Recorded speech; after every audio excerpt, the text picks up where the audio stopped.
आज के इस वीडियो लेक्चर में हम जानेंगे कि क्या कैरेक्टरिस्टिक्स हैं सर्विसेज की या फीचर्स क्या हैं। वीडियो को स्टार्ट करते हैं। अगर आप सर्विसेज क्या है इसको जानना चाहते हैं तो प्रीवियस लेक्चर को देखिएगा। यहाँ पे शॉर्ट में बता देते हैं कि सर्विस होती क्या है। सर्विस कुछ नहीं होती, जैसे मैं अभी इस समय आपको पढ़ा रहा हूँ तो मैं आपको क्या दे रहा हूँ, मैं आपको सर्विस दे रहा हूँ। ये सर्विस कैसी है, फ्री ऑफ कॉस्ट है। लेकिन जब आप किसी कंपनी से या किसी पर्सन से सर्विस लेते हैं तो आपको कुछ पेमेंट करना पड़ता है, तभी आप किसी सर्विस को अवेल कर सकते हैं। सर्विसेज अपोजिट है गुड्स से, क्योंकि गुड्स में क्या होता है, गुड्स को हम टच कर सकते हैं, उनको हैंडल कर सकते हैं ना, उनकी फिजिकल एग्जिस्टेंस होती है। लेकिन सर्विसेज के केस में ऐसा नहीं होता है। सर्विसेज के एग्जांपल्स हो सकते हैं banking, education, medical treatment and transportation. Services की अलग अलग कैरेक्टरिस्टिक्स हैं जो कि उसको टेंजिबल गुड से अलग करती है। आइए इसके बारे में हम एक एक करके जानते हैं। सबसे पहला पॉइंट है इंटेंजिबिलिटी, देन सेकंड है इंसेपरेबिलिटी, देन थर्ड पॉइंट है पेरिशेबिलिटी, फोर्थ है वेरिएबिलिटी, फिफ्थ पॉइंट है हेट्रोजेनिटी एंड सिक्स्थ है perceived quality and last point है हमारा कस्टमर इन्वॉल्वमेंट। इंटेंजिबिलिटी का लिटरल मीनिंग होता है जिसको छुआ ना जा सके। आप किसी सर्विस के लिए पे करते हैं तो उसके बदले में आपको क्या रिसीव होता है, कुछ इंटेंजिबल चीज़ रिसीव होती है। तो फिजिकल प्रोडक्ट में क्या आप उसको देख पा रहे हो, है ना, टच कर पा रहे हो। लेकिन सर्विसेज में क्या होता है कि आप उसको ना तो देख पा रहे, ना तो छू पा रहे हो। उसको आप क्या कर पा रहे हो, केवल और केवल आपको सर्विसेज से केवल एक्सपीरियंस मिलता है। हर कस्टमर की अपनी अलग अलग नीड है। सर्विसेज को वो अपनी नीड के अकॉर्डिंग कस्टमाइज़ करा सकते हैं। सर्विस प्रोवाइडर अपनी स्किल्स, एक्सपीरियंस एंड रिसोर्सेज का यूज़ करके कस्टमर को बेनिफिट पहुंचाते हैं, कस्टमर का विश्वास जीतते हैं, जिससे वो कस्टमर के साथ लॉन्ग टर्म रिलेशनशिप बनाए रखें। सर्विस की जो सेकंड फीचर है वो है इंसेपरेबिलिटी। सर्विस में जो सर्विस प्रोवाइडर है और जो सर्विस वो दे रहा है उनको अलग नहीं किया जा सकता है। होता क्या है कि सर्विसेज जो है आमतौर पर एक साथ ही प्रोड्यूस की जाती है, उसका कंजम्पशन, उसका प्रोडक्शन और कंजम्पशन एक साथ किया जाता है। जैसे हेयर कट का एग्जाम्पल हम लेते हैं, तो हेयर कट करेगा पर्सन जो अपने स्किल्स का यूज़ करेगा। क्या आप उसकी स्किल्स को ले सकते हैं? वो आपको सर्विस दे रहा है लेकिन आप उसकी स्किल्स को नहीं ले सकते हैं, है ना। तो इस बारे में ये केवल यही कहा गया।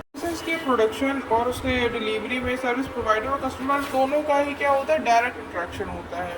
सर्विस प्रोवाइडर है वो अपनी बेस्ट ऑफ बेस्ट नॉलेज का यूज़ करता है और अपने एक्सपीरियंसेस का, अपने जो भी रिसोर्सेज उनका यूज़ करके कस्टमर को क्या करता है, अच्छा एक्सपीरियंस देने की कोशिश करता है।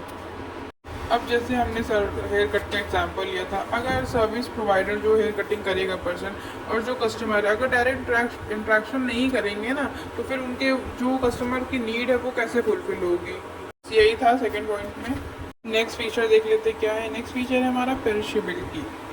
कहा जा रहा है, इस पॉइंट में कहा जा रहा है कि सर्विसेज कैसी होती है, सर्विसेज पेरिशेबल नेचर की होती है। पेरिशेबल मतलब जो जल्दी ख़राब हो जाती है, जैसे गुड्स, जैसे अगर हम फ्रूट्स वगैरह देखें तो ये क्या आती है, पेरिशेबल नेचर की होती है, ये जल्दी ख़राब हो जाते हैं। तो सर्विसेज में क्या होती है, ये पेरिशेबल नेचर की होती है। आप इनको स्टोर करके नहीं रख सकते। जैसे कि प्रोडक्ट में क्या होता है, आप उसको स्टोर करके रख सकते हो, एक टाइम पीरियड होता है, जैसे 12 मंथ्स या 24 मंथ्स तक आप उसको स्टोर करके रख सकते हैं, आप उसको कंज्यूम कर सकते हैं। लेकिन सर्विसेज के केस में ऐसा नहीं होता है। देखो, सर्विसेज कैसी होती हैं, टाइम सेंसिटिव होती हैं।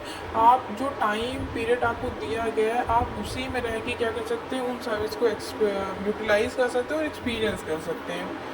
जैसे आपने कोई मूवी, इस समय जैसे आदिपुरुष मूवी आई है, तो आपको अगर कोई वो मूवी देखनी है तो आप उसका जो टाइम स्लॉट बुक करेंगे मूवी देखने के लिए, जो टिकट्स बुक करेंगे, आप उस टाइम पीरियड तक ही जाके देख सकते हैं। उसके बाद आप जाएंगे तो क्या होगी, वो सर्विस आपकी बेकार हो जाएगी, आपको वो सर्विसेज नहीं मिलेंगी दोबारा यूज़ करने के लिए। जैसे आपने मूवी अगर मिस कर दी तो क्या होगा, आप क्या दोबारा देख पाएंगे उस मूवी को, नहीं देख पाएंगे उस टाइम स्लॉट में। और वो जो टिकट होगा आपने जो बुक किया होगा वो क्या होगा, आपका वेस्ट हो जाएगा। आप उस टाइम पीरियड में सर्विस को अवेल नहीं कर पाए, इसलिए क्या होगी, सर्विस बेकार हो गई आपकी, है ना। तो बस इस पॉइंट में यही था। नेक्स्ट फीचर है हमारा वेरिएबिलिटी। कहा जा रहा है इस पॉइंट में, इसमें कहा जा रहा है कि जो सर्विसेज होती हैं वो कैसी होती हैं, वो ज़्यादा हाईली वेरिएबल नेचर की होती है। क्यों होती है, क्योंकि इसमें क्या होता है, ज़्यादा से ज़्यादा कस्टमर का इन्वॉल्वमेंट होता है ना, कस्टमर का इंट्रैक्शन होता है। और क्या होता है, सर्विसेज कैसे होती है, कस्टमाइज, हमने पीछे पढ़ा था, कस्टमाइज नेचर की होती है, कस्टमाइज करा सकते हैं आप सर्विसेज को। तो हर सर्विस क्या करेगी, हर सर्विस से जो मिलने वाला जो एक्सपीरियंस है वो हर पर्सन के लिए पर्सन टू पर्सन वेरी करेगा और सबको अलग अलग एक्सपीरियंस मिलेगा। हो सकता है आपको किसी चीज़ से अच्छा एक्सपीरियंस मिले और किसी सामने वाले को उस सर्विस से अच्छा एक्सपीरियंस ना मिले। तो ये पर्सन टू पर्सन वेरी करता है। अब आपने जैसे कहीं से हेयर कटिंग कराई, अब हो सकता है आपको तो अच्छी हेयर कटिंग मिले, आपकी जो नीड थी वो फुलफिल हो गई, लेकिन आपके किसी फ्रेंड ने कटाया सेम हेयर कट बट उसको वैसा एक्सपीरियंस नहीं मिला, मतलब उसको अच्छा फील नहीं हुआ हेयर कट करा के, तो उसका क्या हुआ, उसका अच्छा एक्सपीरियंस नहीं रहा उस हेयर कट को लेकर के।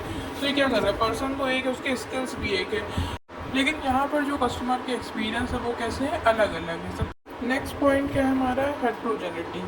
देखो प्रोडक्ट का नेचर कैसा होता है, वो होमोजेनस होते हैं, क्योंकि वो लार्ज प्रोडक्शन उनका किया जाता है ना, लार्ज स्केल प्रोडक्शन होता है उनका। उनकी जो क्वालिटी है, प्राइस, सबके लिए क्या होती है, एक जैसी सेम होती है, बहुत ज़्यादा स्टैंडर्डाइज हो, चाहे आप छोटा क्वांटिटी लें या बड़ा क्वांटिटी में लें, वो बिल्कुल सेम रहता है। लेकिन सर्विस के केस में ऐसा नहीं होता है। जब भी आप किसी भी सर्विस को लेते हैं, है ना, तो वो क्या करती है, वो क्वालिटी के टर्म्स में या उसका जो आउटकम आया है, आपका जो सेटिस्फेक्शन वो क्या होता है, वो हर बार सेम नहीं होते, भले ही सर्विस प्रोवाइडर एक रहे, लेकिन उसे जो मिलने वाला जो आउटकम है वो आपको हर बार क्या रहेगा, अलग अलग रहेगा, क्योंकि सर्विसेज कैसी होती है, हमने पढ़ा है पर्सनलाइज नेचर की होती है। अब देखिए जैसे इसका एग्जाम्पल से हम समझ सकते हैं, जैसे थ्रेडिंग है, आप किसी पार्लर जाती हैं और आप थ्रेड कराते हैं।